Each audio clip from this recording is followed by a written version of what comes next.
Hi everyone, welcome back to our channel. Today, in this video, we are going to see how to fix Schlage Encode factory reset not working, reset, battery, and troubleshooting. To fix a Schlage Encode factory reset that is not working, try a hard power cycle first. Simply remove the battery tray, then wait for 30 seconds and then reinsert it. But if that fails, hold the reset button inside or the stage logo outside while restoring power to force the lock into reset mode.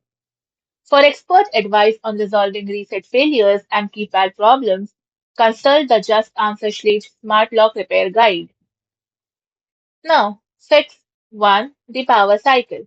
Hard reboot. Remove the battery cover from the interior assembly and take out the battery pack.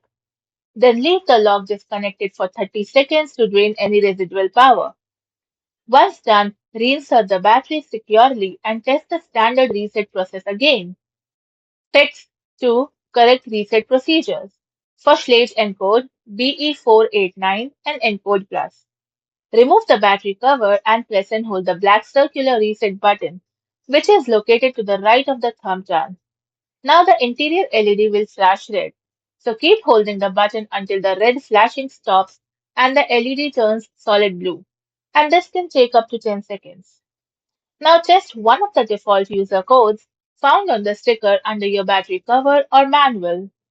For Schlage Connect alternative, slide off the battery cover and disconnect the battery terminal. Now press and hold down the Schlage logo on the outside of the door. And while holding the logo, reconnect the battery terminal. Then release the logo when the green check mark and the inside stage button flashes 3 times. Fix 3. Forced button reset. First, unplug the battery pack, then press and hold the outside stage button or the inside reset button. And while you are holding the button, plug the battery back in. Then continue holding until the LED lights up slash beeps to signal it has been restored to factory default. Fix 4. App initiated deletion. First, open the Schlage Home app on your smartphone. From there, navigate to the lock settings and tap Detect Lock. Deleting the lock from your account automatically triggers a remote device reset, clearing its previous network and pairing history. Thanks for watching, and for more such informative videos, do like, share, and subscribe to our channel.